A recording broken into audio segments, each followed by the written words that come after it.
Until the lion tells the story, the hunter will always be the hero. This African proverb speaks volumes about the power of narrative. For centuries, the stories of Africa have been told by outsiders, by the hunters who came to conquer and exploit. These stories, often tinged with prejudice and a sense of superiority, painted a picture of a continent in need of saving, a land of darkness waiting for the light of civilization. But these narratives, however pervasive, are incomplete. They are the hunter's tales, glorifying the hunt while silencing the roar of the lion. This essay delves into the crucial need for Africans to reclaim their narrative, to tell their own stories, and to challenge the lingering legacy of colonialism that continues to shape the continent's destiny. It is a call to action, urging Africans to break free from the shackles of the past and to forge a new path, guided by their own values and aspirations. The lion's silence has been deafening. Colonialism, with its brutal efficiency, sought not only to control land and resources, but also to dominate the very minds of the colonized. Education systems were overhauled, traditional belief systems were undermined, and a narrative of European superiority was relentlessly promoted. This systematic erasure of African history and identity has had a profound impact on generations. It has instilled a sense of inferiority, a belief that African voices are somehow less valid, less important on the world stage.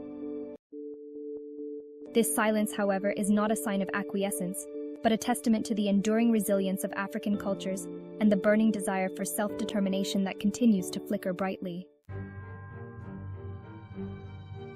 The abolition of slavery in 1833 marked a turning point in history, but it did not signal the end of oppression. European powers, driven by insatiable greed and a belief in their own civilizing mission, carved up the African continent, imposing their rule through force and manipulation. This colonial legacy continues to cast a long shadow over Africa today. From the artificial borders that divide ethnic groups to the economic systems designed to benefit former colonial powers, the echoes of empire are all around us. The challenge for Africa now is to confront this legacy head-on, to dismantle the structures that perpetuate inequality, and to build a future free from the ghosts of the past. In the decades since independence swept across the continent, Africa has witnessed the rise of many leaders. Some have fought tirelessly for their people, striving to uplift their nations from poverty and injustice. Others, however, have become entangled in the very systems that were designed to keep Africa subservient. These leaders, often educated in prestigious Western institutions and well-versed in the language of international diplomacy, may appear to challenge the status quo. But scratch beneath the surface, and one often finds the same colonial logic at play, the same prioritization of European interests over the needs of their own people. Section 5. The Obama Enigma. Barack Obama's election as the first African-American president of the United States was a watershed moment in history. Here was a man of African descent, rising to the pinnacle of power in the nation that had once enslaved his ancestors. Yet, Obama's presidency, while groundbreaking in its symbolism, did little to fundamentally alter the relationship between the United States and Africa. While Obama spoke eloquently about his connection to the continent, his policies often reflected the same neo-colonial tendencies that have characterized U.S. foreign policy for decades. Aid packages came with strings attached. Military interventions were launched in the name of humanitarian intervention, and the economic exploitation of African resources continued unabated. Section 6. A seat at the table, true representation or symbolic inclusion. The presence of individuals of African descent in positions of power within European systems has often been touted as a sign of progress. Kwasi Kwarteng, the British Chancellor of the Exchequer of Ghanaian heritage, and David Lammy, a prominent Labour MP of Guyanese descent, are just two examples of this trend.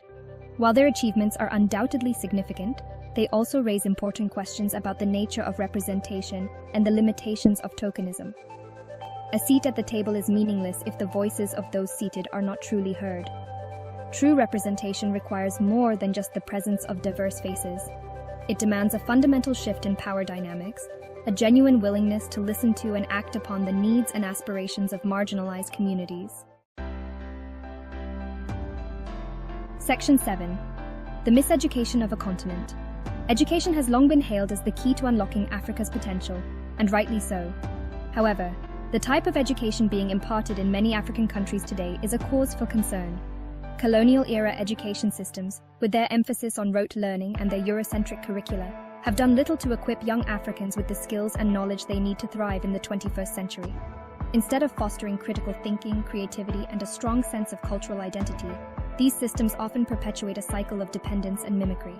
They produce graduates who are ill-equipped to address the unique challenges facing their continent, and who often end up seeking opportunities abroad, contributing to the brain drain that has plagued Africa for decades. Section 8. The Stockholm Syndrome of Leadership. The term Stockholm Syndrome describes a psychological phenomenon in which hostages develop positive feelings towards their captors. In the context of African leadership, this syndrome manifests itself in the tendency of some leaders to internalize the values and priorities of their former colonizers, even to the detriment of their own people. This internalized oppression can lead to a disconnect between leaders and the people they claim to represent. It can result in policies that prioritize foreign investment over the well-being of citizens, that embrace Western models of development at the expense of traditional knowledge systems, and that perpetuate a cycle of dependence rather than fostering genuine self-reliance. Section 9. Reclaiming the Narrative, a Call to Action. The time has come for Africans to reclaim their narrative, to tell their own stories, and to shape their own destinies. This is not a call for isolationism or a rejection of all things foreign. Rather, it is a call for Africans to engage with the world on their own terms, to celebrate their rich cultural heritage, and to harness their immense potential to create a more just and equitable future for all. This reclaiming of the narrative must begin with a critical examination of the past. It requires an honest appraisal of the lingering impacts of colonialism and a willingness to challenge the systems and structures that perpetuate inequality. It demands a new generation of leaders who are committed to serving the needs of their people, who are grounded in their own cultures, and who are unafraid to chart a new course for the continent. Section 10. The Power of Education, Redefining Success. Education has a vital role to play in this process of reclaiming the African narrative. However, it is essential to move beyond the colonial model of education and to embrace an approach that is rooted in African values and aspirations. This means developing curricula that celebrate African history, culture, and languages. It means fostering critical thinking skills, encouraging creativity, and instilling a strong sense of social responsibility in young people. It means equipping them with the tools they need to become agents of change, to challenge the status quo, and to build a better future for themselves and their communities. Section 11. Towards an African Renaissance.